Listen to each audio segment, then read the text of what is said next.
Good morning mga kapakner, panibagong araw at syempre panibagong vlog tayo.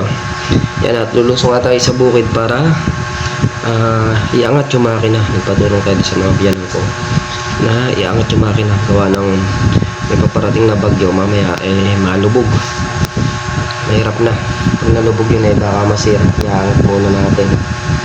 Tapos yun nga sa barangay, i-upload natin mamaya.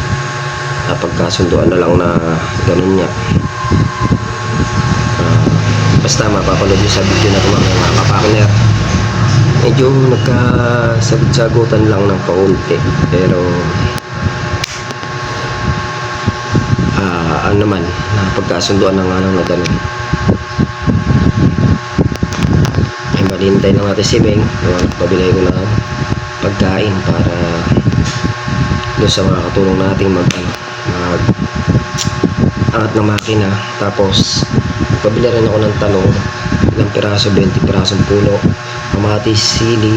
Tatanim ko doon sa gilid-gilid para pagka lumulusong kami may nilibang-libang tayo na parang gulayan, or may makukuhanan tayo ng gulayan kahit pang ulam-ulam lang. Pakitanda lang po ng ating mga pero dahil tayo po ay nasa pamunuan ng gano'n. Yun nga, tapos sa susunod, pakiiwasan na sumuban yung kaming ako kasi malabas siya mga yung na ito yung sunod mo, hindi pa kami kayo. Ito ba yan? Okay na ito yan. Okay na ito yan. Pwede na ito rin. Okay, ganito lang naman eh. Ikaw bang lagay ito lang sa akin para ikaw ang may tagingan. At maraming mga susunodin mo kayo. Kung ikaw may akin. Eh, sino kaya kasunod? Ayan ang tinatagin sa'yo. Wait lang po. Hindi ko yung sa kanya. Nung kami sa magkalamas yung isa. Kasi nababakot ko lang yun. Tapos wala na nga yun. Ano nga lang yun. Baka lumapang po wala. Oh, malapit po yung kalamasin namin sa delikado yun. Kasi yung dire-diretso. Opo. Salita po niya, ganito po. Hindi niya alam kung sino yung nagsulong. Pangalawang reklamo na po ng iba naman po ang reklamo na nanggaling dito. Doon ba na may mais sa nila? Parang daan. Opo. Ayan. Dahon din ang mais. Kung pinag-iikan ng mais, siguro may namulot. Nagsunod, tumapang yung sunod. Hindi ko yun. Ano? Kung pala mo, kung pinatalo mo sa bahay, kasi mamaya nakawala. Kung nakawala, di ba kung tinuli ka lang niya. Yan, sa buwan mo boy, pakuha ko. Kumbaga, ano lang nga, hindi kasi wala pa naman siya nasira. Kung susunod ba kasi yun. Yung nabi ko, paobliga mo, dahil dito sa ano. Sa barangay. Oo, kasi ako nakatulog dito sa muslahin. Nakakatawa ko. Nakasika. Oo, ako na ano. Hindi wala na wala namang problema sa akin kung magsunod sila sa kanila. Nakapatanin magsunod yun ako, nakarapat ako. Huwag madami yung pananin namin. Hindi naman po siguro dahil po ng sabi niya, wala siyang alam kung sino yung nagsunod. Siyempre po, pagka kung nagsunod, nagabang niya, baka bepertisip Ako sa'yo. nakakapunta ka po kasi sino po ang susunod sa mga nakabakot ko sa ganun. Nakabakot ko rin sa... Wala pinapoint mo ba ako? Hindi ko naman pinapoint na ikaw. Eh, pinasabi mo kasi. Wait lang po. Hindi ko pinapoint na ikaw. Wala naman iba kasi papasok na mamaya, nagpapis ka ng bata o ano. Hindi ko naman sinabing ikaw. Wala akong tinutukoy na ikaw. Ganito po, wala po tayong pag-uusapang iba kung hindi po yung nakatalaga po. Usually lang po yung bago. Wala po tayong babanggitin iba. Ngayon po, gaya po na sinabi ko, pag-iintindihan po yung namin sinabi. Hindi po tayo mag-aaway, hindi po tayo magtataas ng boses, hindi po tayo magkasagutan, wala po tayong sugatan. Ang gusto ko po, bilang nanunungkulan, magkasundo po tayo. Mga kapakner, nag-start na tayo mag-grass cutter dun sa dulo. Init. Mayan tayo kuha ng video. Grabe init. Mainit ka ako.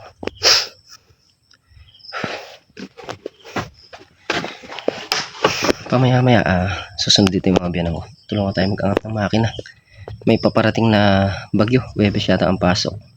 So nagdesisyon lang tayo na iangat kaysa nasa actual kayong malalim at saka paiangat. Wala tayong makakatulong mga kapakner. nanunungkulang ako para ay angat yung makina.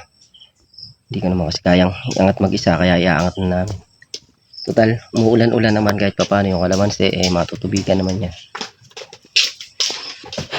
Dala lang kami ng pagkain. Para dito na lang sila mananghali.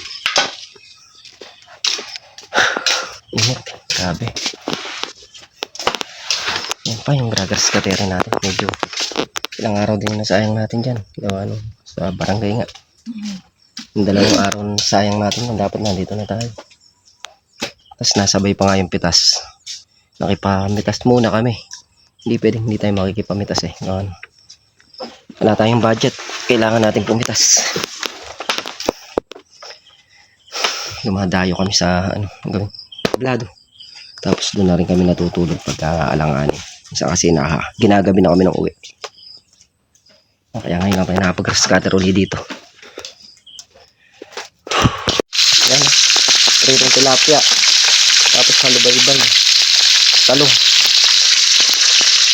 Itong mga binili natin punla na to, tatanim natin sa gilid-gilid para may pinagkukunan tayo ng mga gulay mga kapatid.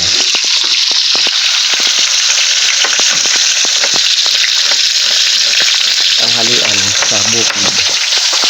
Sarap.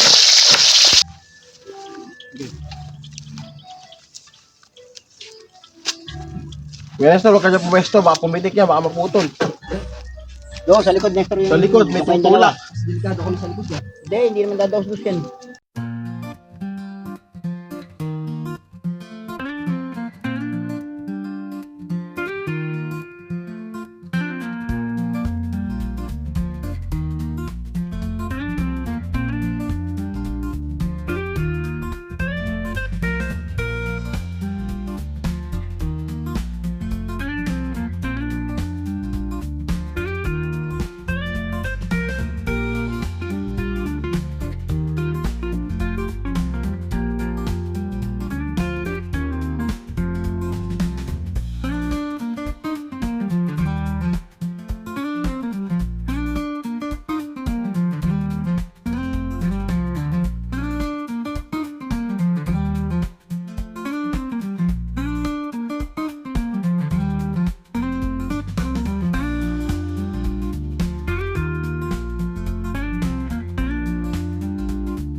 Mga kapakner, kahapon nga, nagpatulong ako mag-ahon ng makina doon sa mga biyanan ko kasi may bagyong paparating. Hindi natin naasahan, mamaya biglang lumaki yung ilog.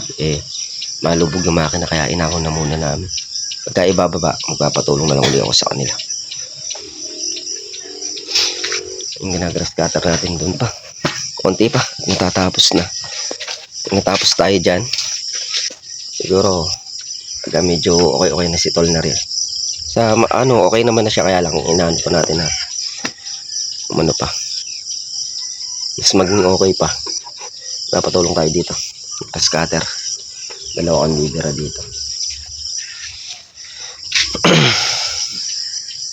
Yung silid din tsaka yung panggulay-gulay na tatanim natin. Panggulay-gulay lang yung mga kapakner. Tatanim tayo dito para meron tayo inaan. Yan lang naman sa gilid-gilid dyan. Ginawa ka sa gabal. Mga kapakpag din lang sa mga ayan yung mga ganyan. Ipagita na ganyan. Hindi naman nakakasagabal. Panggulay-gulay lang naman to.